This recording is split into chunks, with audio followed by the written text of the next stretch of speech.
Hello बच्चों, कैसे हैं आप लोग। तो आज हमको एक न्यू चैप्टर की शुरुआत करनी है। आपके मॉड्यूल 1 में चैप्टर नंबर 9 है, यानी चैप्टर 1.9 है आपके स्टडी मटेरियल के हिसाब से। चैप्टर का नाम है डेप्रीसिएशन। तो फटाफट से आपको अपने रजिस्टर्स में फ्रेश पेज पे हेडिंग डालनी है न्यू चैप्टर की, डेप्रीसिएशन। चलो। तो सर, डेप्रीसिएशन एक ऐसा शब्द है जो आप कई बार सुन चुके होंगे ओवर द स्टडीज। मतलब आपने ओवर द ईयर जो भी अकाउंट्स जितना भी पढ़ा है, आपने उसमें डेप्रिसिएशन वर्ड जरूर पढ़ा होगा।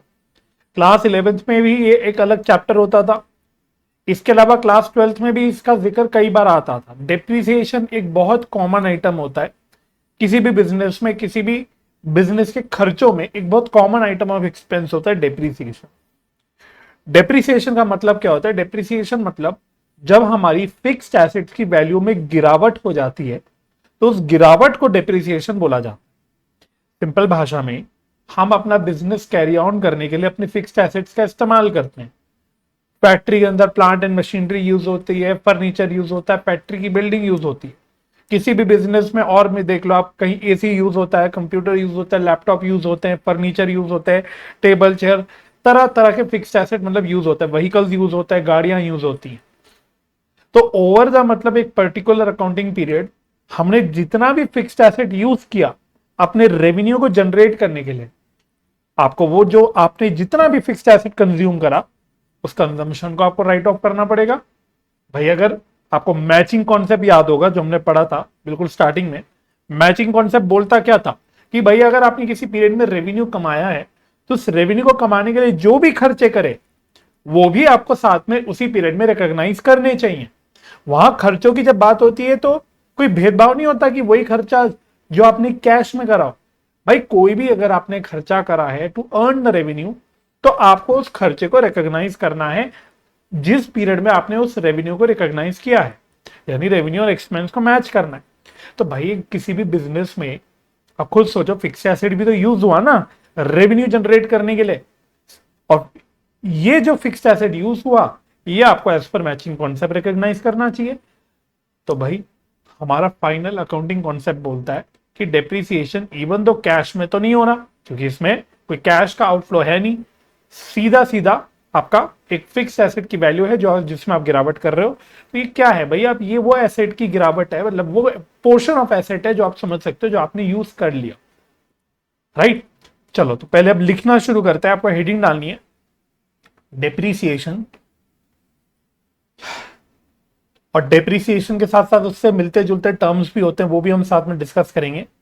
तो पहली हेडिंग डालते हैं मीनिंग ऑफ डेप्रिसिएशन। तो पहले तो मेन अपने डेप्रिसिएशन टर्म की बात करते हैं, फिर इसके बाद हम लोग इसके मिलते जुलते जो टर्म्स होते हैं वो भी एक बार समराइज्ड वे में डिस्कस जरूर करेंगे। तो इसमें लिखना मेरे साथ साथ, decline in the value of, decline in the value of, अब टर्म देखना क्या लिखेंगे हम। थोड़ा सा अच्छे शब्दों का इस्तेमाल करना है हमको, जो टेक्निकल शब्द चलते हैं। Property plant and equipment, property plant and equipment, इसके ब्रैकेट में लिख लेना प्रॉपर्टी प्लांट एंड इक्विपमेंट का मतलब क्या होता है। सिंपल भाषा में, टेंजिबल फिक्स्ड एसेट्स। तो बच्चों, टेंजिबल फिक्स्ड एसेट्स को हम बोलते हैं प्रॉपर्टी प्लांट एंड इक्विपमेंट। ये टर्म आपने सुनी होगी आई एम श्योर, जब आपने क्लास 12 में फाइनेंशियल स्टेटमेंट्स पढ़ा था एज पर शेड्यूल 3, वहां पे भी ये टर्म यूज होता था। तो टेंजिबल फिक्स्ड एसेट, वो फिक्स्ड एसेट जिनको हम छू सकते हैं, देख सकते हैं, उनको अब टेक्निकल शब्दों में बोला जाता है property plant and equipment. Accounting standards और लॉ, बेसिकली जो कंपनीज एक्ट वगैरह है, ये कौन सी टर्मिनोलॉजी रिकॉग्नाइज करता है? Property plant and equipment. तो जो भी टैंजिबल फिक्स्ड एसेट्स है, जैसे प्लांट मशीनरी फर्नीचर बिल्डिंग, ये सब प्रॉपर्टी प्लांट एंड इक्विपमेंट कहलाए जाते हैं। ठीक है। तो depreciation is the decline in the value of property plant and equipment. ठीक है। और such decline is gradual and permanent. Such decline is gradual and permanent. मतलब हम जो एसेट की वैल्यू में गिरावट कर रहे हैं, ऐसा नहीं कि भाई एकदम से हम पूरी गिरावट कर दें, नहीं, ये धीरे धीरे गिरावट होती है। भाई आज मैंने एसी खरीदा, 1 साल के अंदर मैं बोलूं मैंने पूरा एसी इस्तेमाल कर दिया, ऐसे थोड़ी होगा। मैं धीरे धीरे अपनी एसी की वैल्यू गिराऊंगा। हमारे मोबाइल जो हम खरीदते हैं इसकी भी वैल्यू गिरती है, धीरे धीरे गिरती है। हम जो गाड़ी खरीदते हैं उसकी भी वैल्यू गिरती है, धीरे धीरे गिरती है।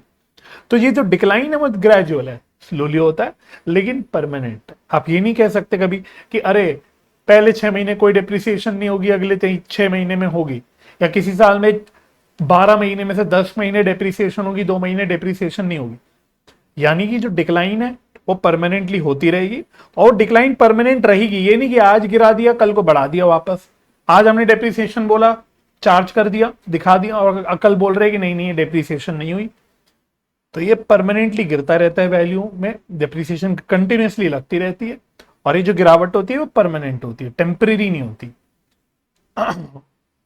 नेक्स्ट नेक्स्ट आपका एक अकाउंटिंग स्टैंडर्ड होता है, रादर आपका नहीं है बट ठीक है, एक अकाउंटिंग स्टैंडर्ड है जो डील करता है with property plant and equipment. Property plant and equipment को हम शॉर्ट में पीपी बोल देते हैं। ये डेप्रिसिएशन के बारे में बताता है कि डेप्रिसिएशन क्या होता है।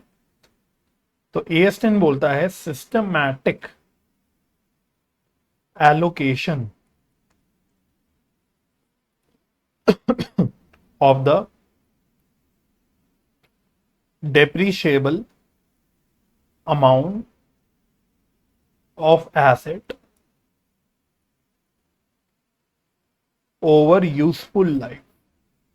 ठीक है, तो अभी लिख लो, इसमें कुछ इंपॉर्टेंट टर्म्स आ गए, जैसे क्या क्या। एक तो आ गया डेप्रीशिएबल अमाउंट, बताऊंगा थोड़ी देर में क्या होता है, और यूजफुल लाइफ ये भी डिस्कस कर लेंगे बाद में कि क्या होता है।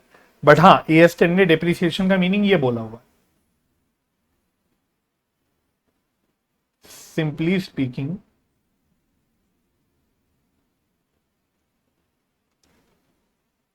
depreciation is the value of, simply speaking, depreciation is the value of asset consumed during a period।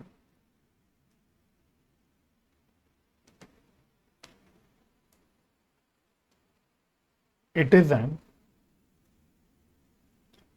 expense for the business। It is an expense for the business। Expense के अराउंड बादल बना लेना, और इसमें ऐसे लिखना नॉन कैश। तो भाई डेप्रिसिएशन एक नॉन कैश एक्सपेंस होता है, इसमें कोई कैश का आउटफ्लो नहीं होता, लेकिन ये फिर भी एक एक्सपेंस होता है। At the year end it is transferred to profit and loss account to determine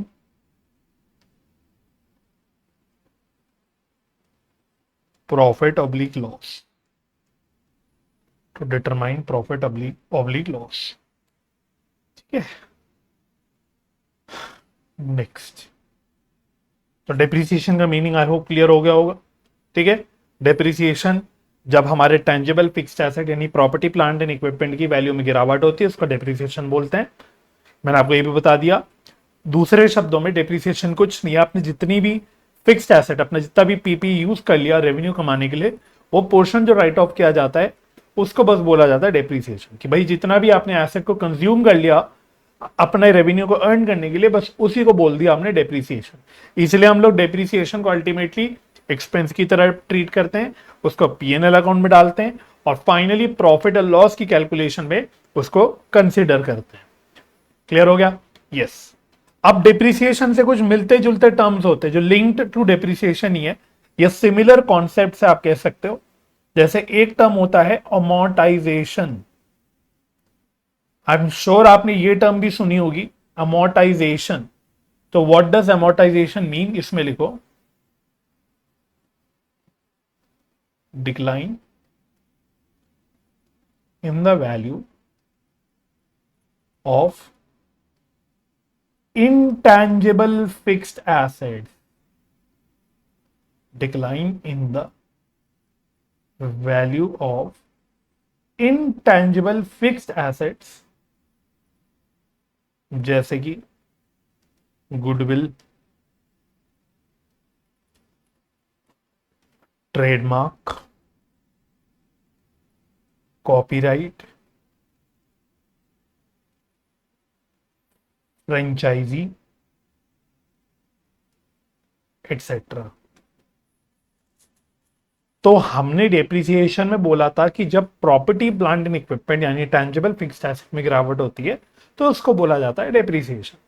अब इसी प्रकार से जब इनटेंजिबल फिक्स्ड एसेट की वैल्यू में गिरावट होती है तो उसको बोलते हैं अमोर्टाइजेशन। कॉन्सेप्ट बिल्कुल सेम है, डेप्रिसिएशन अमोर्टाइजेशन का कॉन्सेप्ट ले लो, हर कुछ एकदम सेम है, लेकिन टर्मिनोलॉजी अलग है। टू डिस्टिंग्विश बिटवीन गिरावट, टू डिस्टिंग्विश बिटवीन, मैं बोल देता हूं reduction in value of tangible asset and intangible asset. Tangible asset की गिरावट को टर्म दे दिया गया डेप्रिसिएशन, इनटैंजिबल एसेट की गिरावट को टर्म दे दिया गया अमोर्टाइजेशन। बस that's the only difference. Point clear? ठीक है, फिर बस लिख लो, it is also an expense. तो बाकी वही सेम कॉन्सेप्चुअल पॉइंट है कि ये भी एक्सपेंस होता है अमोर्टाइजेशन, इसको भी कंसिडर किया जाता है to determine profit and loss, मतलब इसको भी अल्टीमेटली पीएनएल अकाउंट में डाला जाता है।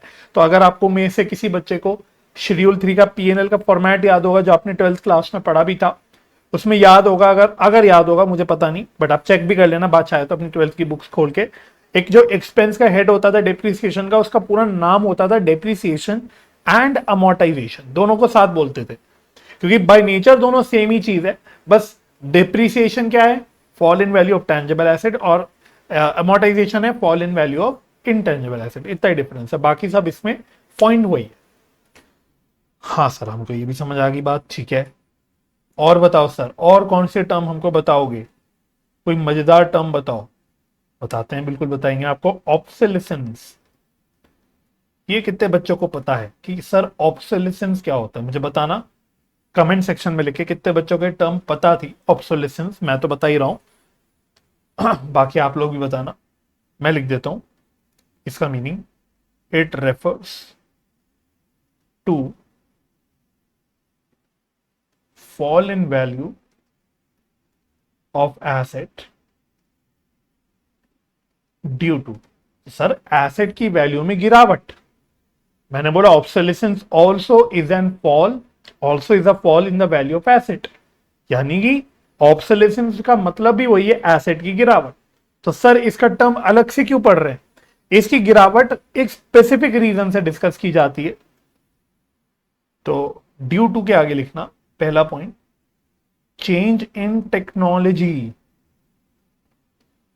चेंज इन टेक्नोलॉजी और इंट्रोडक्शन ऑफ न्यू टेक्नोलॉजी,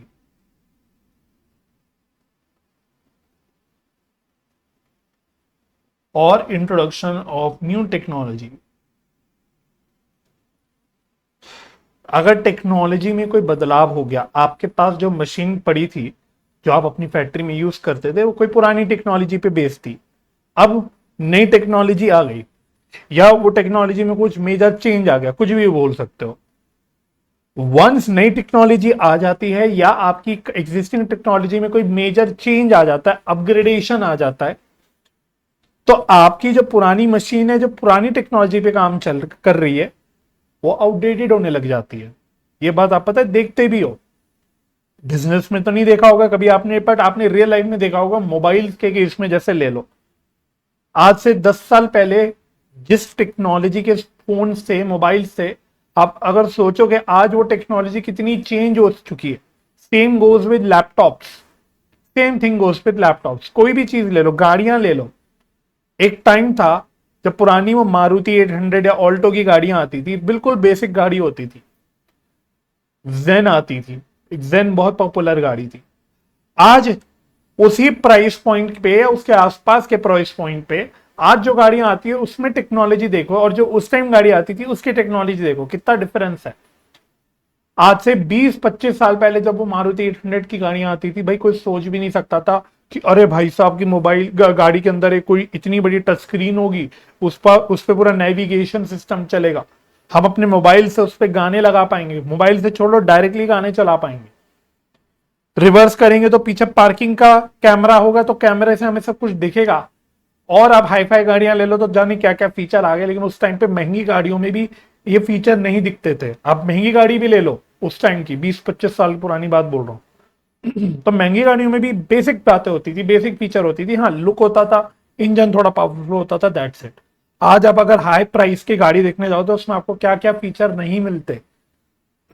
आजकल तो पूरी गाड़ियों के चारों तरफ कैमरे लगे हुए हैं, आजकल तो पता नहीं ऊपर से कैमरे लगे हुए हैं, ऊपर से भी दिख जाती है गाड़ी अगर आप पार्किंग वगैरह कर रहे हो। तो टेक्नोलॉजी कितनी बदल गई गाड़ी की।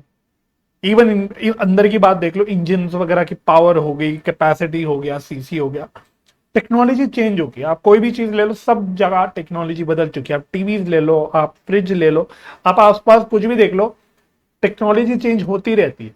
तो आपके आपके पास जो एसेट पुरानी टेक्नोलॉजी पे बेस्ड है, वंस वो टेक्नोलॉजी आउटडेटेड हो गई तो आपके पास जो एसेट पड़ा है वो भी आउटडेटेड हो गया, उसकी वैल्यू गिर गई, खत्म हो गई।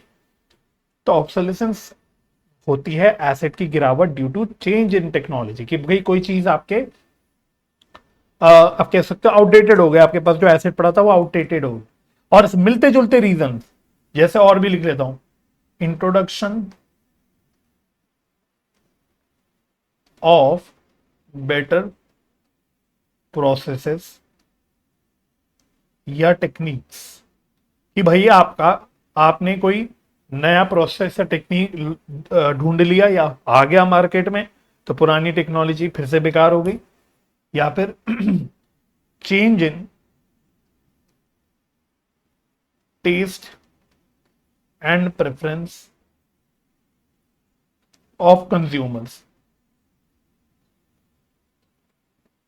मतलब कंज्यूमर्स जो हो गए, कस्टमर्स वगैरह हैं, उनका टेस्ट में चेंज हो गया, उनकी अलग अब इच्छा होने लगी, उनकी डिमांड बदल गई। तो इन कारणों से बच्चों जो भी हमारी एसेट की वैल्यू में गिरावट होती है उसको बस टर्म दे दिया जाता है ऑब्सोलेसेंस, सॉरी। और अब मैं आगे बढ़ता हूं क्योंकि इससे ज्यादा इस पे डिस्कशन करने का कोई मतलब नहीं। नेक्स्ट टर्म आ जाओ, डिप्लीशन। डिप्लीशन एक और टर्म, ये आपने maybe, I am not sure, आपने अपने सोशल स्टडीज में बचपन में पढ़ा होगा ये टर्म, हो सकता है साइंस में भी पढ़ा हो, I am not sure, but ये टर्म आपने पढ़ी जरूर होगी। डिप्लीशन क्या होता है, तो इसमें लिखो, fall in the value of fixed asset in case of non renewable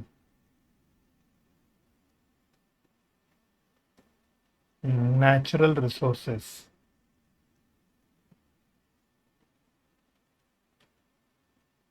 such fall occurs due to exhaustion of natural resources। Examples लिख सकते हो इसके आप, mines, quarries, oil wells, timber stands,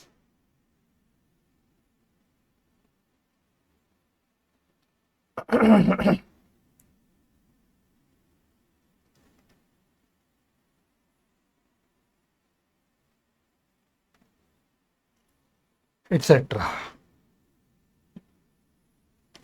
तो देखो डिप्लीशन जो टर्म होती है ना, वो उन बिजनेस में यूज होती है जो आपके नेचुरल नॉन रिन्यूएबल रिसोर्सेज पे काम करते हैं।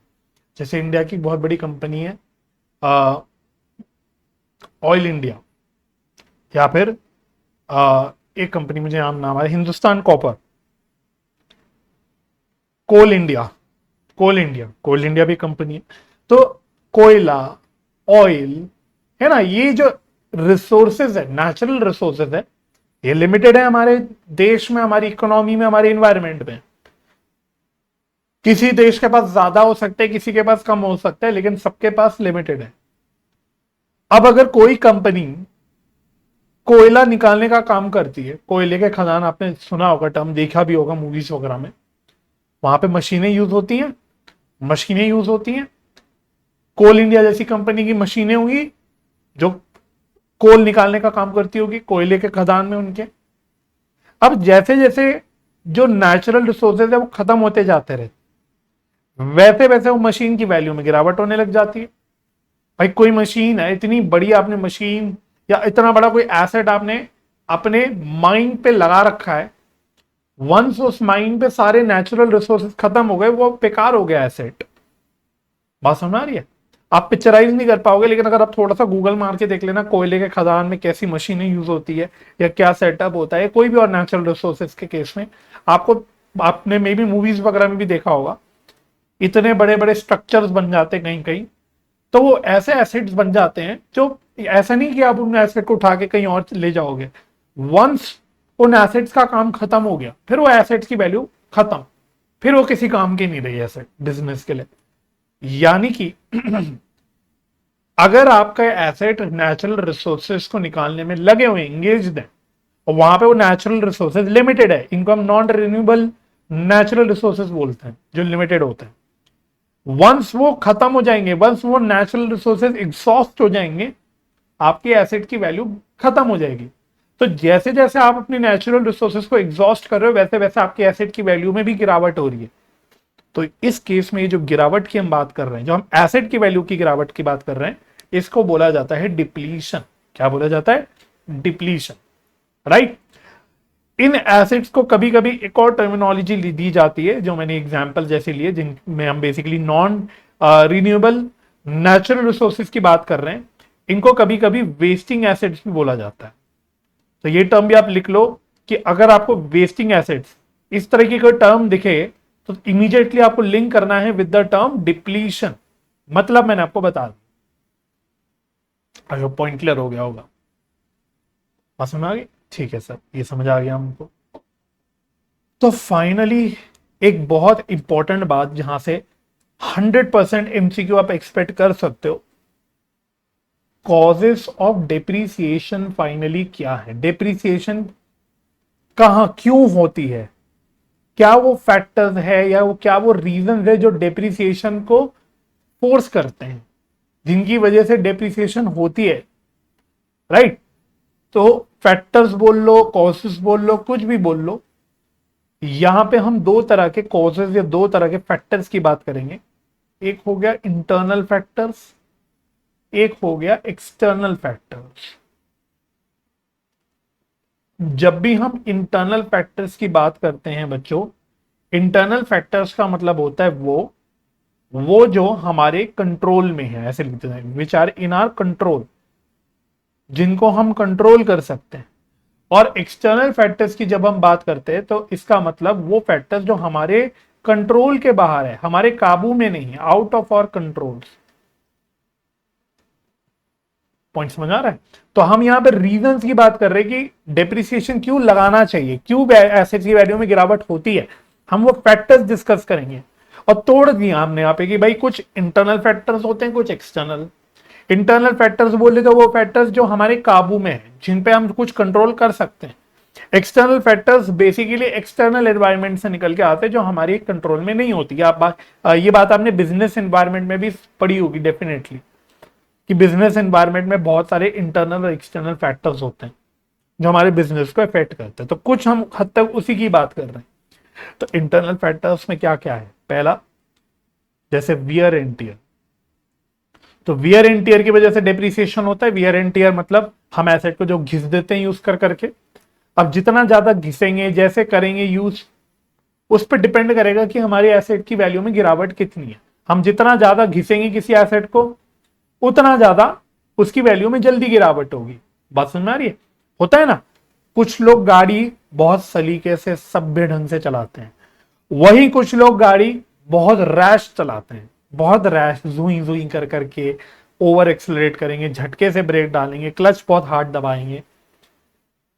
जो लोग गाड़ी सभ्य ढंग से चलाते हैं भाई, उनको शायद पता होता है जो भी है, बट उनकी जो एसेट है, उनकी जो गाड़ी है, वो ज्यादा लंबी चल सकती है, वो ज्यादा एफिशिएंटली चलेगी, उसमें कम डेप्रिसिएशन होगा, आप समझ सकते हो। लेकिन जो लोग गाड़ी को एकदम घिसते हैं, एकदम तेज ब्रेक मार रहे हैं, उनके सोचो टायर भी घिसेंगे, उनके क्लच वच जल्दी, क्लच प्लेट जल्दी खराब होगी, और बहुत सारी चीजें उनकी जल्दी खराब होगी।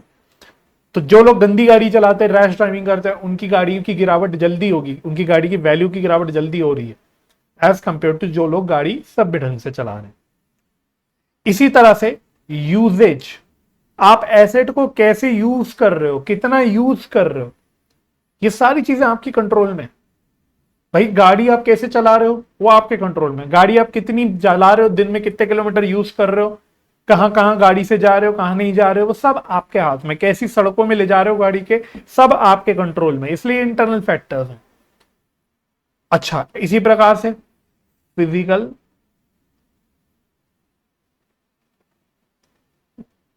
डिटेरिएशन,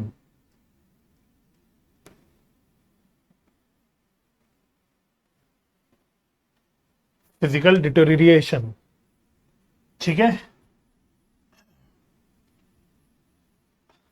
आपके पास मोबाइल है, मोबाइल आपके हाथ से गिर गया, मोबाइल गिर गया, उसकी स्क्रीन टूट गई, क्रैक आ गया मानो स्क्रीन पे, या बॉडी पे कहीं स्क्रैच आ गया, गाड़ी चल रही थी, गाड़ी चला रहे थे, कहीं घिस दिया आपने, गाड़ी टच कर दी, डेंट पड़ गया, स्क्रैच पड़ गए, तो ये क्या है, फिजिकल डिटोरिएशन है कि आप पे कुछ फिजिकल छोटा मोटा डैमेज कर दी, डिस्ट्रॉय नहीं किया एसेट को। गाड़ी में स्क्रैच लगने से क्या गाड़ी चलनी बंद हो जाएगी क्या? नहीं बंद होगी। या हल्के फुल्के डेंट पड़ने से क्या गाड़ी चलने बंद हो जाएगी क्या? नहीं बंद होगी, लेकिन उसकी वैल्यू में गिरावट हो गई। आप अपनी डेंट वाली गाड़ी बेचने जाओगे मार्केट में तो आपको कम प्राइस मिलेगा एज कंपेयर टू आप बिना डेंट वाली गाड़ी बेचने जाओगे तो जिसकी गाड़ी में डेंट और स्क्रैच ज्यादा लग जाते हैं उनकी गाड़ी की वैल्यू और कम हो जाती है। अगेन आपकी कंट्रोल में, भाई आप कैसे यूज कर रहे हो, लापरवाह हो, गिरा देते हो मोबाइल या ठोकते रहते हो गाड़ी, तो ऑब्वियस ही बात है आपकी गाड़ी जल्दी डेप्रिशिएट हो जाएगी, ठीक है। इसी प्रकार से जो अभी हमने टर्म बोला, एग्जॉशन ऑफ वेस्टिंग रिसोर्सेज या वेस्टिंग एसेट, आप कितनी कितनी जल्दी जल्दी अपने नेचुरल रिसोर्सेज को कंज्यूम कर रहे हो, खत्म कर रहे हो, एग्जॉस्ट कर रहे हो।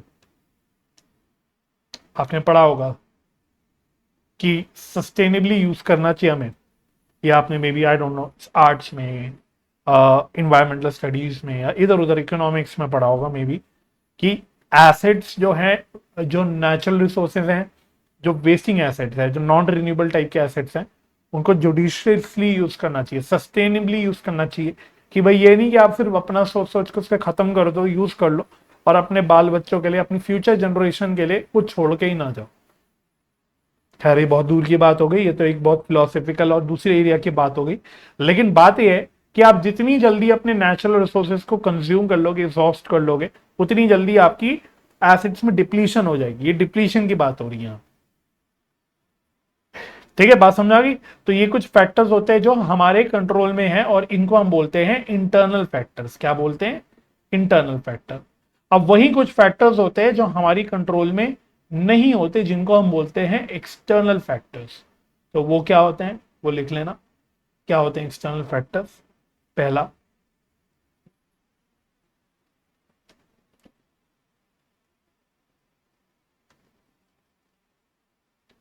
एफ्लक्शन ऑफ टाइम।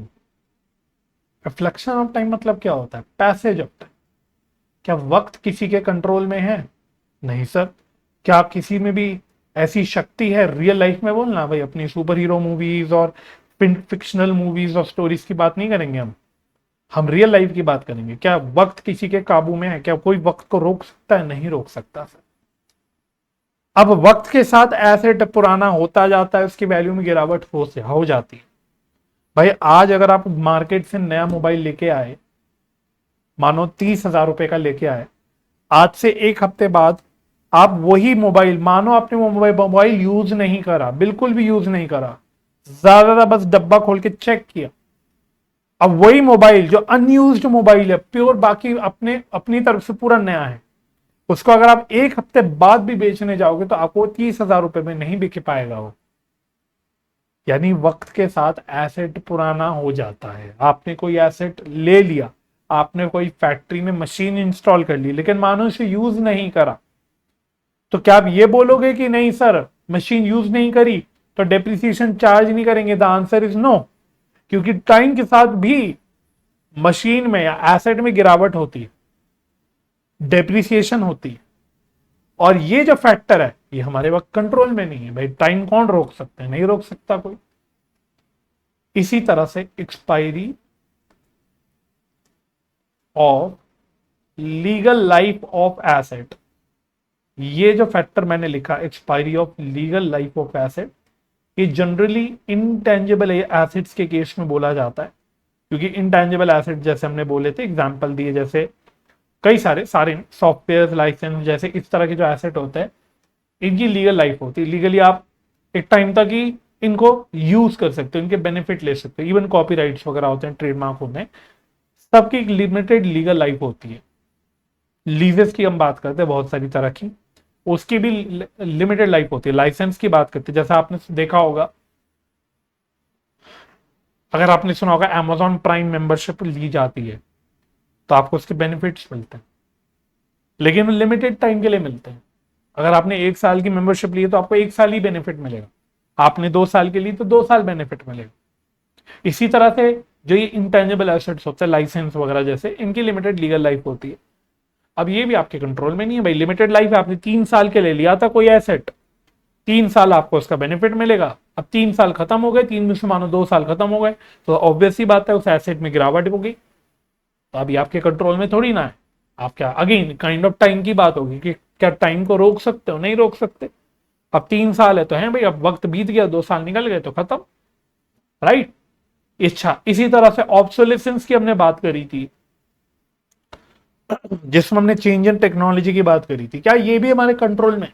अगर मार्केट में कोई नई टेक्नोलॉजी आ गई तो क्या आप कंट्रोल कर सकते हो? मार्केट में रोज कितनी नई टेक्नोलॉजीज आती है, नई नई इनोवेशन के साथ प्रोडक्ट्स लॉन्च होते हैं, क्या आपको आप ये कंट्रोल कर सकते हो? नहीं कर सकते। तो अब ऑब्सोलेसेंस हो गई, मार्केट में न्यू टेक्नोलॉजी हो गई, आ गई, तो आपका एसेट ऑब्सोलीट हो गया, गिर गया, लेकिन ये आपके कंट्रोल में नहीं था, क्या कर सकते हो गया। या फिर कोई भी अदर अब नॉर्मल रीजन हो सकते हैं, जैसे इसका मैं एग्जांपल लेता हूं, कोई नेचुरल कैलामिटी हो गई, अर्थक्वेक वगैरह की वजह से आपके बिल्डिंग में दरार आ गई, या आग लग गई। भाई आग लगी, आग लगने की वजह से आपके एसेट में कुछ गिरावट आ गई, डिस्ट्रॉय नहीं वर्ड यूज करूंगा, लेकिन हाँ डैमेज हो गया आपका एसेट, अब हो गया। अब अर्थक्वेक आपके काबू में नहीं था, आग लग जाती कभी कभी, भाई हम अपनी तरफ से पूरे मेजर लेते कि भाई कोई आग वाग का कोई चक्कर ना हो, लेकिन हो जाता है कभी कभी एक्सीडेंट। इस तरह के कुछ एक्सीडेंट हमारे कंट्रोल में नहीं होते, छोटे मोटे होते हैं। हाँ ठीक है, मोबाइल गिरे ना, मोबाइल गिरे ना, ये हमारे कंट्रोल में है कि मोबाइल थोड़ा केयरफुली यूज करे तो गिरे ना। लेकिन कोई और इस तरह का रीजन हो गया जो आपके कंट्रोल में नहीं था, तो क्या कर सकते? आप किसी बस में बैठ के जा रहे थे, मुझको उल्टे सीधे एग्जाम्पल याद आ रहा है, आप बस में बैठ के जा रहे थे, बस का एक्सीडेंट हो गया, उस एक्सीडेंट में थोड़ा सा मोबाइल आपका डैमेज हो गया, हल्की बुल्की आपको भी चोट लग गई, अभी आपके काबू में थोड़ी ना। आई वो पॉइंट आपको समझ आ गया होगा, ठीक है। तो मेनली इसमें अर्थक्वेक्स और इस तरह की बातें आ गई, फ्लड्स वर्ड्स आ गए, उसमें आपका कोई ऐसा डैमेज हो गया, इस तरह के एग्जाम्पल आते, ठीक है। चलो नेक्स्ट, नेक्स्ट एक टॉपिक लिखना, ये टॉपिक आपको एज सच अपने स्टडी मटेरियल में वैसे दिखेगा नहीं, लेकिन फिर भी आप लिखना, cost of property plant and equipment, यानी कॉस्ट ऑफ एसेट। यानी कि मैं बताऊंगा कि एसेट की कॉस्ट कैसे निकाली जाती है, एसेट की कॉस्ट कैसे निकाली जाती है, ये मैं आपको बताऊंगा। तो पहली बात, एसेट की कॉस्ट निकालना जरूरी क्यों है? एसेट की कॉस्ट निकालना क्यों जरूरी है? सवाल उठाइए। क्योंकि सर जो डेप्रिसिएशन कैलकुलेट होता है, तो डेप्रिसिएशन का अमाउंट निकल के आता है, इट इज या it depends upon the cost of asset. तो आप अल्टीमेटली जो डेप्रिसिएशन निकालते हो वो कॉस्ट पे निर्भर करता है कि कितनी डेप्रिसिएशन लगी। पॉइंट समझ में आ रहा है? ठीक है, तो ये बात आप पहले लिख लो कि ये क्यों मैं आपको पढ़ा रहा हूं, क्यों बता रहा हूं कि कॉस्ट कैसे निकाली जाती है। Because amount of depreciation to be charged depends upon cost of asset. चलिए, तो कैसे निकाला जाती है, देखो एक फॉर्मूला टाइप लिखूंगा और ये भी मैं बता देता हूं, ये हम as per accounting standard number 10 देख रहे हैं, जो वैसे आपके टेक्निकली सिलेबस में नहीं है, but ES10 accounting standard number 10 ने बता रखा है कि प्रॉपर्टी प्लांट एंड इक्विपमेंट की कॉस्ट कैसे निकाली जाती है। तो लिखना मेरे साथ साथ, तो इसमें एक फॉर्मूला टाइप लिखूंगा मैं, तो आपको मेरे साथ साथ लिखना है परचेज प्राइस। तो जितनी भी एक्चुअल परचेज प्राइस है वो कॉस्ट में ली जाएगी। तो बेसिकली कॉस्ट कैसे निकलता है ये हम लोग लिख रहे हैं, राइट, कि कॉस्ट की कैलकुलेशन होती कैसे है। प्लस नॉन रिफंडेबल टैक्सेस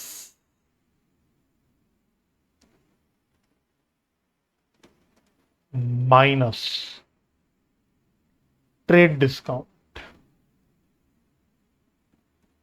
ठीक है, minus trade discount plus cost oblique expenses directly attributable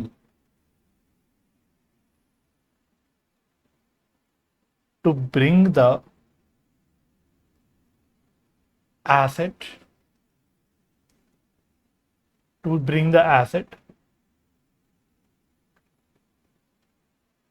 to its intended location and condition. Example,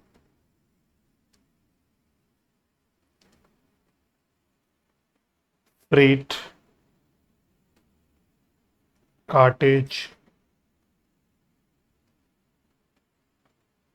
installation expense, etc. तो ये ऐड कर दिया, ठीक है। वैसे एक चीज और आती है, बट वो मैं छोड़ रहा हूं।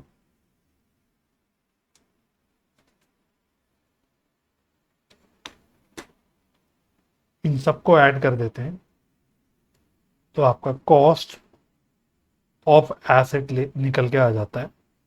और इसको हम लोग ओरिजिनल कॉस्ट भी बोलते हैं,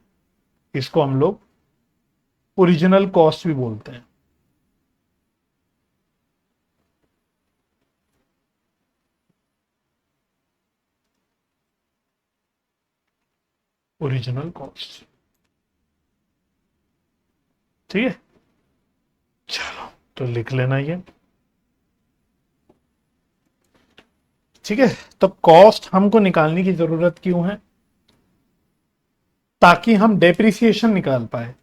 आगे हम सीखेंगे कि कॉस्ट से डेप्रिसिएशन कैसे आपका इफेक्ट होता है। हम आगे सीखेंगे कि डेप्रिसिएशन की कैलकुलेशन अलग अलग मेथड से कैसे होती है। 2 मेथड हमारे सिलेबस में है, वो हम सीखेंगे। तो आप देखोगे कि जब तक आपको कॉस्ट नहीं पता तब तक आप डेप्रिसिएशन नहीं निकाल सकते, ठीक है। तो इसके लिए हमें चाहिए होती कॉस्ट। अब कॉस्ट कैसे निकलता है, इसमें हमें लेना होता है परचेज प्राइस। अगर कोई नॉन रिफंडेबल टैक्सेस है, ध्यान रखना, नॉन रिफंडेबल टैक्सेस है तो वो ऐड करना होता है। नॉन रिफंडेबल टैक्सेस मतलब ऐसे टैक्सेस जिसका कोई बेनिफिट हमें फ्यूचर में नहीं मिलेगा, इनको हम नॉन रिफंडेबल टैक्स बोलते हैं। जैसे आपने GST सुना होगा, गुड्स एंड सर्विस टैक्स। तो बच्चों goods and service tax actually में टेक्निकली एक रिफंडेबल नेचर का टैक्स में आता होता है, क्योंकि उसमें हमें फ्यूचर में जो टैक्स हम पे करते हैं उसमें हमें फ्यूचर में उसका बेनिफिट मिल जाता है। तो अगर आपने कोई डायरेक्टली अपने एसेट की परचेज या एक्विजिशन में या कंस्ट्रक्शन में कोई टैक्स पे किया है और नॉन रिफंडेबल है, मतलब जिस टैक्स का बेनिफिट कोई नहीं मिलेगा आपको फ्यूचर में, वो आपको ऐड करना है। इनको हम बोलते हैं नॉन रिफंडेबल टैक्स। अब ज्यादा इसकी गहराई में मत उतरना, याद रख लेना बस नॉन रिफंडेबल टैक्स। अगर कोई ट्रेड डिस्काउंट है वो माइनस करना होता है, और बाकी कुछ एक्सपेंसेस होते हैं जो directly related to purchase of asset होते हैं, जैसे कि फ्रेट, कार्टेज, इंस्टॉलेशन एक्सपेंस, ये एग्जांपल्स जनरली चलते हैं। इनको भी हमें कॉस्ट में लेना होता है।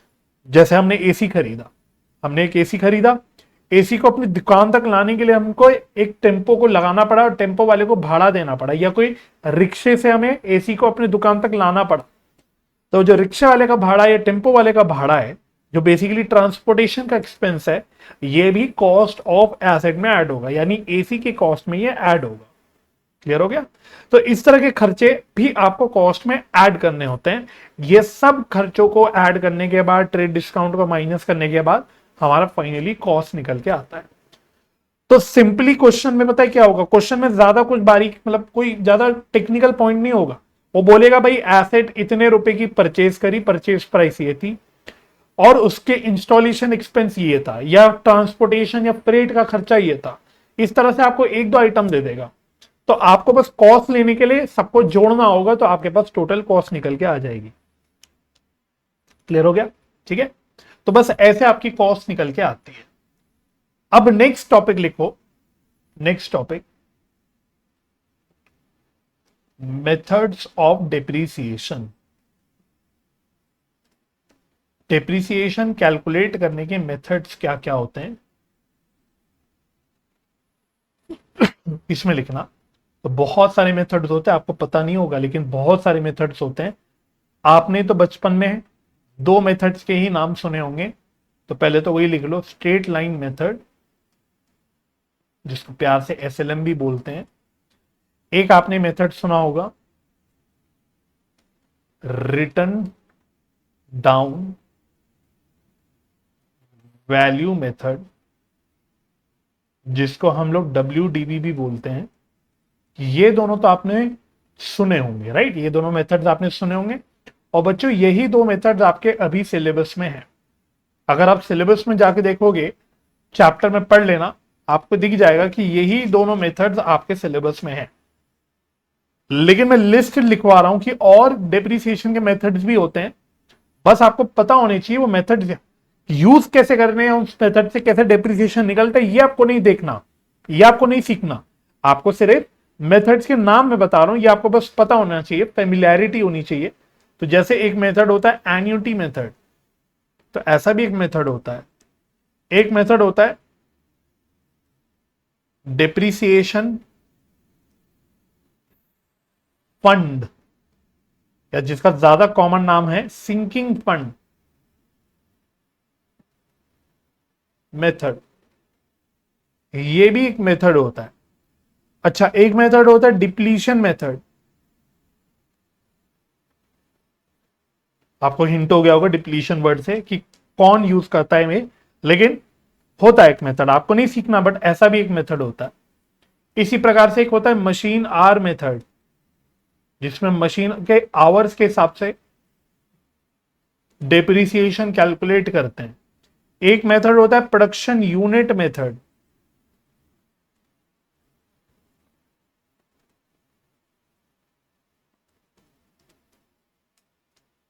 एक मेथड होता है काफी interesting, sum of years of digit method,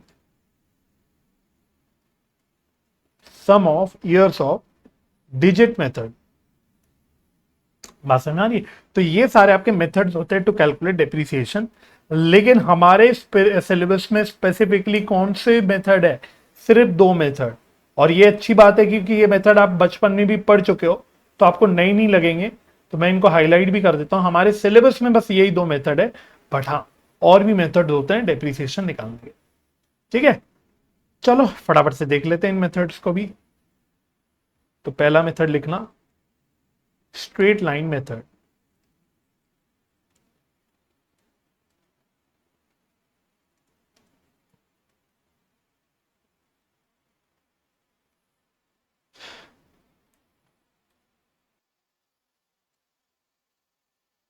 इसमें लिखना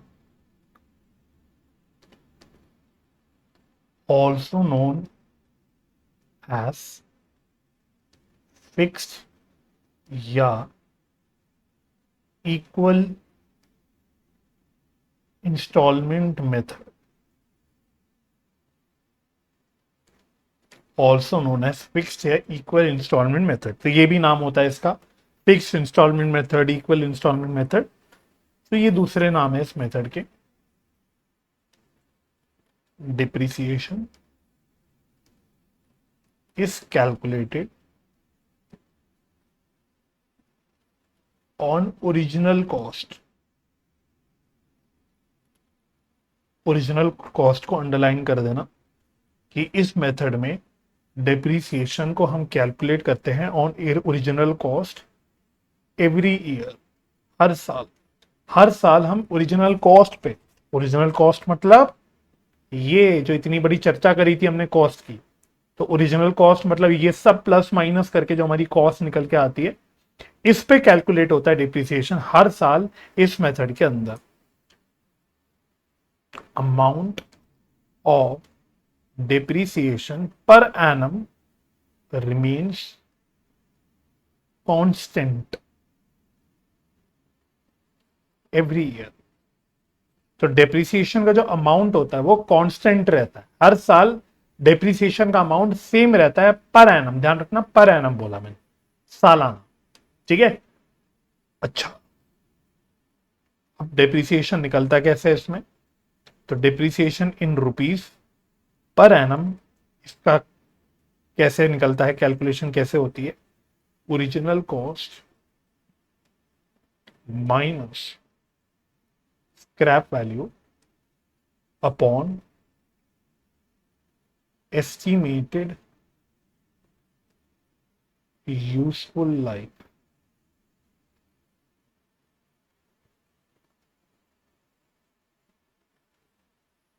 original cost minus scrap value upon estimated useful life. Depreciation percentage में पर एनम ये कैसे निकलता है? Depreciation in rupees upon original cost into 100, upon original cost into 100।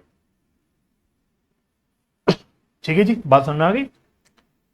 अब यहां पे आप देखना, हमने बोला डेप्रिसिएशन अगर रुपीज में कैलकुलेट करना है तो फॉर्मूला है original cost minus scrap value upon estimated useful life.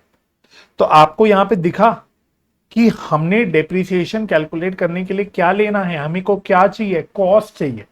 जब तक कॉस्ट नहीं होगी तब तक आप डेप्रिसिएशन निकाल नहीं सकते। इसीलिए मैंने ऊपर क्या किया था, कॉस्ट कैसे निकालते बताया था आपको, बिकॉज टेक्निकली आपको पता होना चाहिए कॉस्ट कैसे निकाली जाती है। जब तक वो ही नहीं पता होगा आप डेप्रिसिएशन कैलकुलेट ही नहीं कर पाओगे। ठीक है, दूसरी बात जो आपको ध्यान रखनी है, और ये बात नोट भी करना, ये जो मैंने फिगर लिखी ना, original cost minus scrap value, इसको हम टेक्निकली बोलते हैं डेप्रीशिएबल अमाउंट। इसको हम टेक्निकली क्या बोलते हैं? Depreciable amount. ठीक है, तो technically original cost minus scrap value, इस फिगर को बोला जाता है डेप्रीशिएबल अमाउंट। और इस टर्म का जिक्र भी ऊपर आया था, अगर मैं आपको दिखाऊं, अभी देखना, जब हमने AS10 क्या टर्म पढ़ा था, वहां हमने पढ़ा था कि AS10 के हिसाब से डेप्रिसिएशन का मतलब होता है systematic allocation of depreciable amount. तो यहां पे डेप्रिशिएबल अमाउंट का क्या मतलब होता है? ये जो मैंने यहां पे लिखा, original cost minus scrap value को बोलते हैं डेप्रिशिएबल अमाउंट, राइट? अच्छा, यहां पे अब स्क्रैप वैल्यू का मतलब क्या है? स्क्रैप वैल्यू का मतलब होता है कि भाई एसेट की जब लाइफ खत्म हो जाएगी तो वो कितने अमाउंट में बिक पाएगा, क्या अमाउंट उससे रियलाइज होगा। मानो भाई कोई एसेट मेरा बेकार हो गया, या 10 साल की मानो एसेट की लाइफ थी, वो खत्म हो गई, उसको अगर मैं कबाड़ी वाले को बेचने जाऊंगा तो मुझे उससे क्या मिलेगा?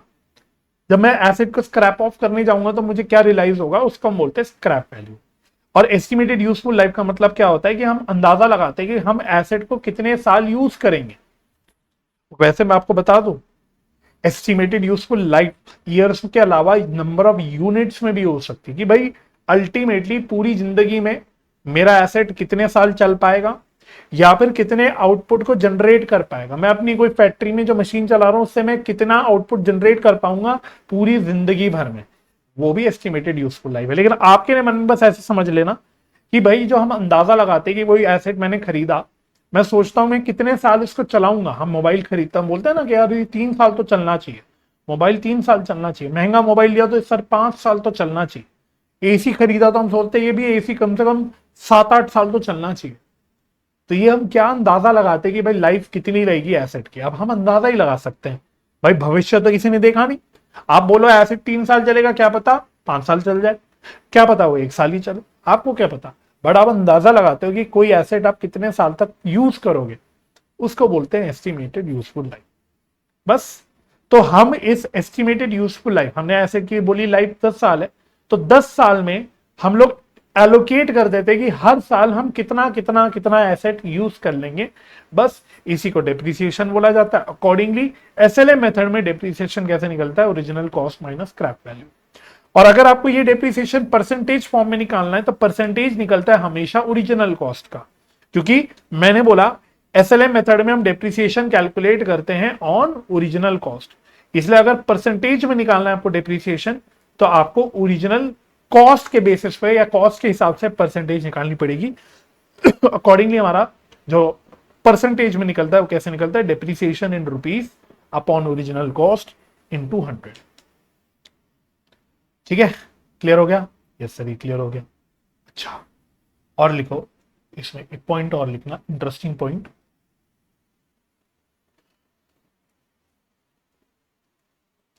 Eight the end of the useful life of asset, WDV, written down value,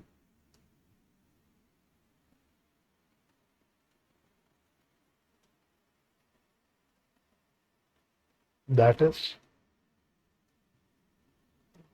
value of asset after deducting depreciation। तो ये जो टर्म यूज होती है ना इस चैप्टर में बहुत बार यूज होगी WDV। इसका मतलब होता है कि एसेट में से अगर आपने सारी डेप्रिसिएशन हटा दी तो एसेट की क्या वैल्यू बचेगी, उसको बोलता है WDV। तो हमने बोला at the end of useful life जो WDV बचेगी एसेट की, वो क्या बचेगी, लिख लो, gets reduced to scrap value और लो ऑब्लिक करके लिख लो, 0 ब्रैकेट में लिख लो इफ स्क्रैप वैल्यू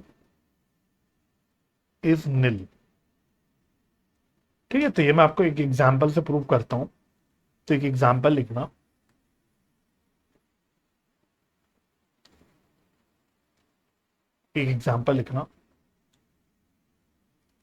कॉस्ट है मानो 3 लाख,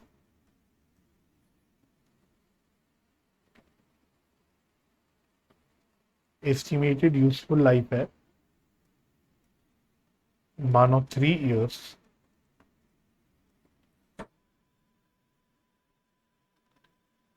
एस्टिमेटेड स्क्रैप वैल्यू है 6,000, केस 1, और नील केस 2। ठीक है, दोनों के केस में देखो डेप्रिसिएशन कैसे निकलेगा। तो डेप्रिसिएशन पर एनम रुपीस में निकालने जाएंगे, डेप्रिसिएशन पर एनम रुपीस में निकालने जाएंगे तो कैसे निकलेगा, केस 1 में कैसे निकलेगा, फॉर्मूला देख लो, formula depreciation in rupees upon original, sorry ये वाला फॉर्मूला गया, रुपीस में निकालना है तो cost minus scrap value minus estimated useful life. तो कॉस्ट है 3 लाख, केस 1 में स्क्रैप वैल्यू है 6000 divided by estimated useful life है 3 साल। तो सर कितना आ गया ये? तो ये आ गया 98,000 पर एनम। मतलब हर साल 98,000 का डेप्रिसिएशन लगता रहेगा। केस 2, वही केस 2 में कैसे निकालेंगे? ओरिजिनल कॉस्ट 3 लाख है और केस 2 में मैंने स्क्रैप वैल्यू 0 लिया डिवाइडेड बाय 3, तो यहां पे डेप्रिसिएशन निकल गया 1 lakh rupees per 1 lakh rupees per. ठीक है, बेसिक बात है। अब यही अगर मैं डेप्रिसिएशन परसेंटेज में निकालना चाहूं, परसेंटेज का मतलब होता है बच्चों रेट पर एनम, तो ये कैसे निकलेगा? Simple, case 1 amount of depreciation, तो केस 1 में अमाउंट ऑफ डेप्रिसिएशन निकाला हमने 98,000 divided by original cost, original cost है हमारी 3 लाख इंटू 100, निकाल लो ये कितना आ गया। तो अप्रोक्सीमेटली आ रहा है 32.67% पर एनम अप्रोक्सीमेटली। और वहीं अगर केस 2 में आप निकालना चाहो तो कैसे निकलेगा? केस 2, तो केस 2 में डेप्रिसिएशन का अमाउंट है, केस 2 में डेप्रिसिएशन का अमाउंट है 1 लाख। ओरिजिनल कॉस्ट कितनी है? 1 लाख ही था ना? हाँ 1 लाख। ओरिजिनल कॉस्ट है 3 लाख इंटू 100 इंटू 100, तो ये भी आ गया अप्रोक्सीमेटली 33.33% अप्रोक्सीमेटली। ऐसे निकलता है परसेंटेज। तो पहले कैलकुलेशन पार्ट क्लियर हो गया हमको। एसएलएम, ऑफ कोर्स एसएलएम की बात कर रहे हैं, तो एसएलएम पार्ट का पहले कैलकुलेशन पार्ट इज क्लियर। बिल्कुल सर क्लियर है। अब मैं एनालिसिस आपको कराना चाहता हूं और फिर आप एक टर्म, मतलब एक पॉइंट जो हमने लिखा वो आपको दिखाऊंगा अभी। दोनों केसेस में, दोनों केसेस साइड बाय साइड देखो, हम एनालिसिस करते हैं। चलो दोनों केस में, दोनों केस में कॉस्ट कितनी है हमारी? 3 लाख की है। 3 साल की दोनों में लाइफ है, मतलब 3 साल आपको डेप्रिसिएशन चार्ज करना है, तो फटाफट से चार्ज करते रहते हैं। तो दोनों केस को साइमल्टेनियसली करते हैं। तो डेप्रिसिएशन पहली साल की, केस 1 में हमारी सालाना डेप्रिसिएशन कितनी चल रही है? 98,000 की। और केस 2 में मेरी सालाना डेप्रिसिएशन चल रही है 1 लाख रुपीस की। चलो, तो मैंने पहले साल का डेप्रिसिएशन लगा लिया, तो मेरी डब्ल्यूडीबी कितनी निकल के आई? तो केस 1 में सर निकल के आ गई 2,02,000। डब्ल्यूडीबी का मतलब क्या था? जब डेप्रिसिएशन का अमाउंट हटाने के बाद जो वैल्यू बच गई उसको बोलते हैं डब्ल्यूडीबी। तो यहां कितनी बच गई? 2,02,000 बच गई। यहां कितनी बच गई? 2 लाख। उसके बाद फिर तीसरा साल आ गया, तीसरे साल भी डेप्रिसिएशन लगेगी, सॉरी दूसरे साल में भी डेप्रिसिएशन लगेगी 98,000। तो केस 1 में 98,000 चल रही है, केस 2 में 1 लाख। तो देखो पहले पॉइंट दिख गया हमको कि डेप्रिसिएशन का अमाउंट जो पर एनम है वो कांस्टेंट रहेगा, वो नहीं चेंज होगा। तो इतनी और डेप्रिसिएशन लगा दी। अब कितनी वैल्यू बच गई? तो 2,02,000 में हमने और 98 की डेप्रिसिएशन लगा दी, तो वैल्यू बच गई 1,04,000। और यहां कितनी बच गई? 1 लाख। फाइनली फिर हम लास्ट यानी थर्ड ईयर की डेप्रिसिएशन लगा लेंगे, तो अब कितनी डेप्रिसिएशन लगेगी? सर उतनी ही तो लगेगी, 98,000 यहां पे और 1 लाख यहां पे। कांस्टेंट रह रहा है डेप्रिसिएशन का अमाउंट, ये तो चेंज नहीं होगा एसएलएम में। तो सर तीसरे यानी लास्ट साल की डेप्रिसिएशन लगाने के बाद हमारी एसेट की वैल्यू कितनी बच गई? तो चेक कर लेना, यहां बच गई 6,000, यहां बच गई नील, यहां बच गई नील। तो क्या बात आपने ऑब्जर्व करी? सारी डेप्रिसिएशन लगाने के बाद मेरी एसेट की वैल्यू चेक करो क्या बची। केस 1 में बची 6,000 रुपए, यानी which is equal to the scrap value of case number 1। और सिमिलरली सेकेंड केस में मेरी डब्ल्यूडीबी बची 0 nil, which is again equal to the scrap value that I took in case number 2, that is 0। तो ये बात हमने लिखी थी यहां, अगर आप देखोगे जो लास्ट एरो पॉइंट था कि eight the end of the useful life जो एसेट की डब्ल्यूडीबी बचती है वो बचती है इक्वल टू स्क्रैप वैल्यू या 0, whatever that may be the case. Simple crux way में स्क्रैप वैल्यू के बराबर बचती है। और वो स्क्रैप वैल्यू चाहे आपने कुछ ली हो चाहे 0 ली हो, जो भी स्क्रैप वैल्यू आपने ली ओरिजिनली इनिशियली, उतनी ही स्क्रैप वैल्यू आपकी लास्ट में बच जाती है। I hope the point is clear. ठीक है सर, बात समझ में आ गई? Yes sir. तो एक क्वेश्चन बुक का देखें क्या, एक क्वेश्चन मैं आपको कराता हूं बुक का, आओ। चलिए स्टडी मटेरियल में आइएगा बच्चों, आप अपनी किताब में इलस्ट्रेशन नंबर 43 है, पेज नंबर है आपका 10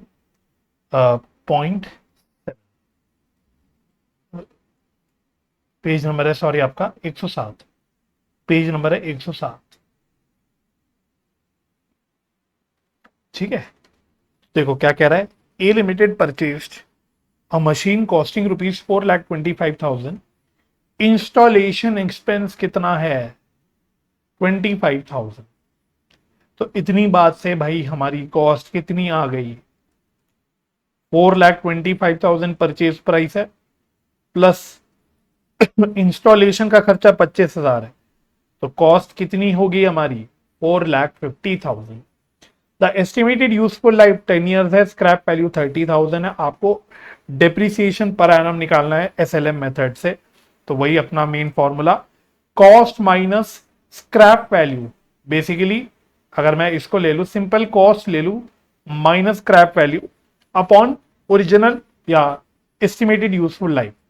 तो 4,50,000 की कॉस्ट है, माइनस 30,000 की स्क्रैप वैल्यू है, डिवाइडेड बाय 10, तो डेप्रिसिएशन कितनी निकल के आ गई 42,000। तो आई थिंक इसमें कोई प्रॉब्लम वैसे हुई नहीं होगी, बिल्कुल हमारा एग्जाम्पल ही था।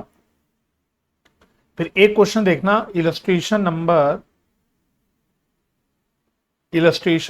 46 है मेरे ख्याल से।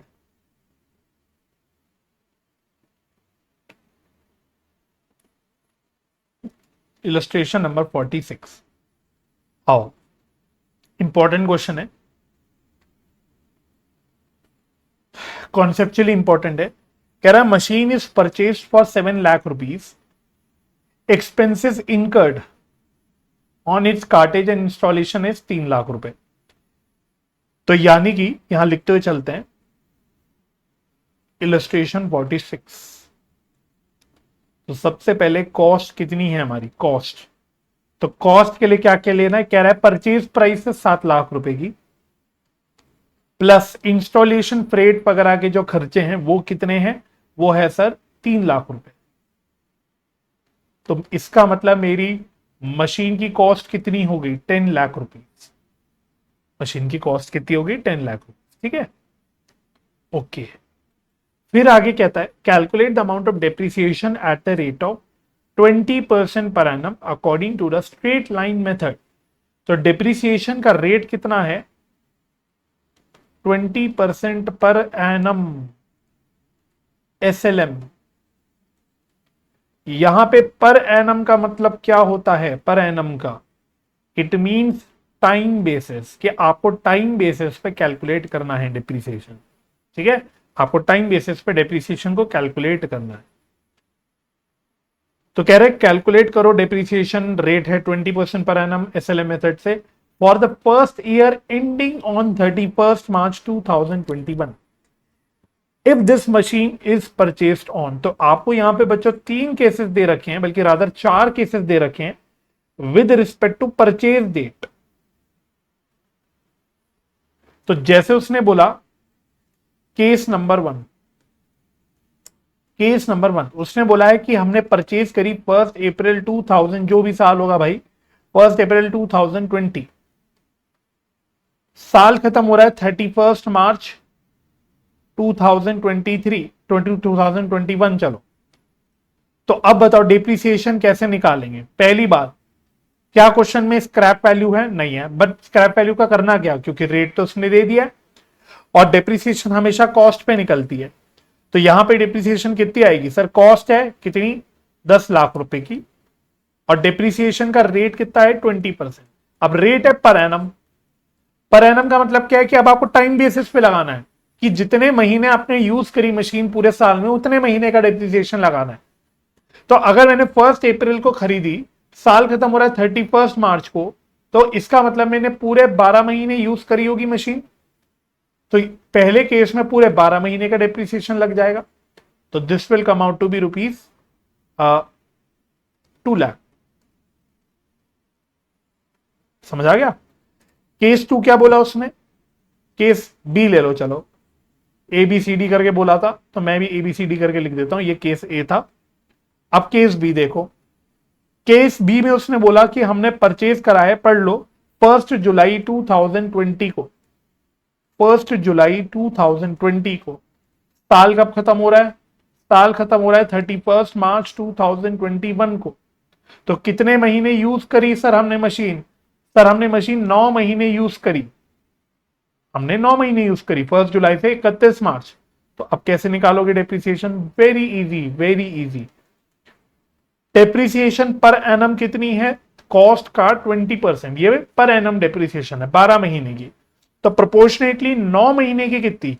Into 9 months upon 12 months, simple, easy.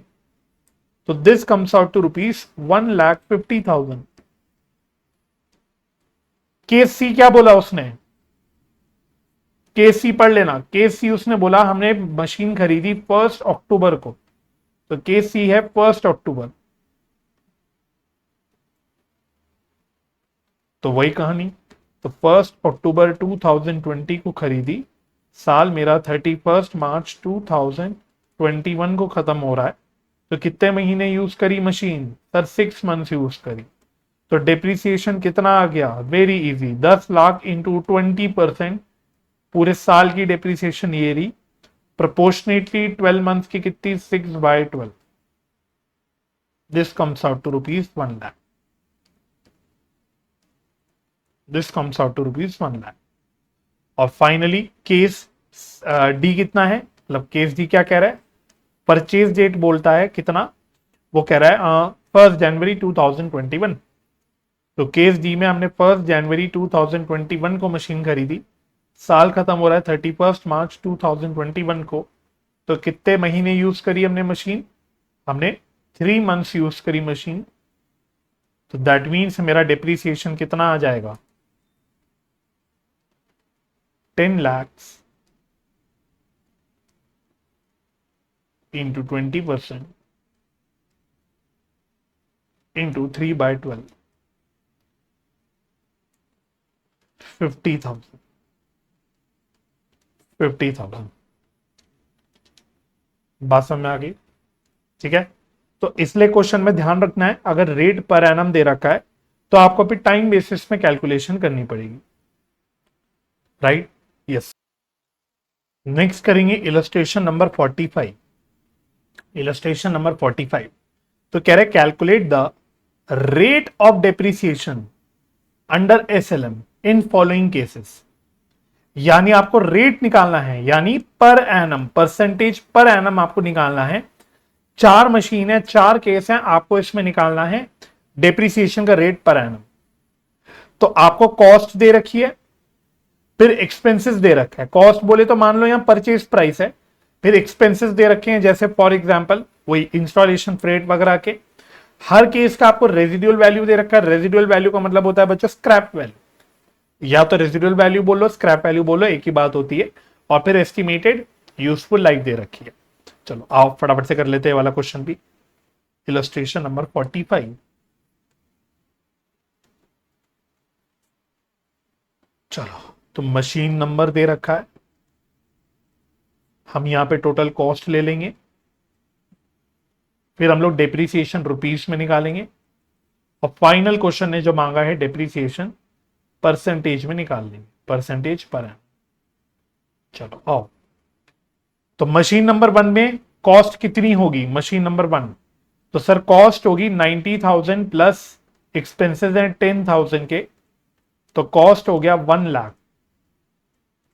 Depreciation amount में कैसे निकलेगा? Cost minus scrap value. Scrap value देख लो कितनी दे रखी, residual value 20,000 divided by estimated useful life that is 8 years। तो डेप्रिसिएशन रेट मतलब रुपीज में कितना आ गया, ये भी पर एनम में ध्यान रखना, ये आ रहा है 10,000। तो परसेंटेज में कैसे निकलेगा? Depreciation upon cost into 100। तो this comes out to 10% per annum.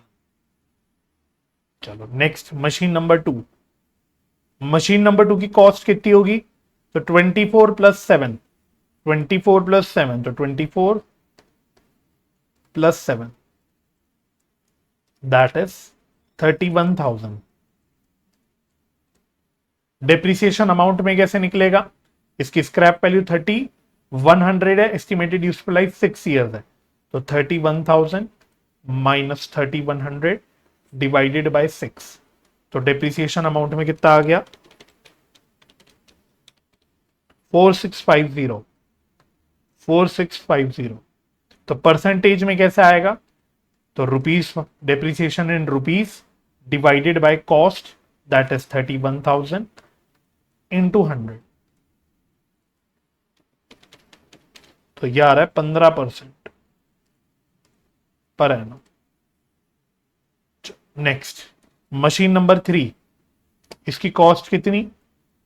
तो देख लो 1,05,000 परचेज प्राइस मान लो, 20,000 के एक्सपेंसेस हैं, तो 1,05,000 प्लस 20,000 तो कितना हो गया? ये 1,25,000।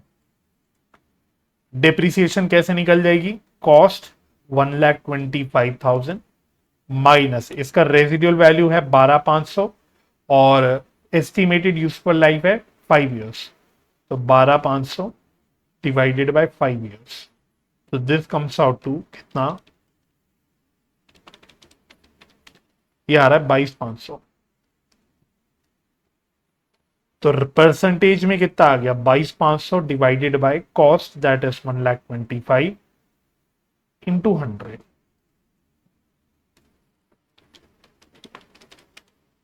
तो ये आ रहा है 18% पर एनम। ठीक है, मशीन नंबर 4, इसकी कॉस्ट है 2,50,000, एक्सपेंस है 30, तो पहले टोटल कॉस्ट कितनी? 2,50,000 plus 30 that is 2,80,000। Depreciation rupees में कैसे निकलेगा? 2,80,000 that is cost minus residual value 56 है एंड यूजफुल लाइफ 10 ईयर्स है, तो माइनस 56,000 डिवाइडेड बाय 10 ईयर्स, तो ये कितना आ रहा है? ये आ रहा है 2,24,000, sorry 22,400, I am so sorry, 22,400। तो डेप्रिसिएशन रुपीस में तो 22,400 आ गया, और परसेंटेज में कैसे आएगा? 22,400 divided by cost that is 2,80,000 into 100,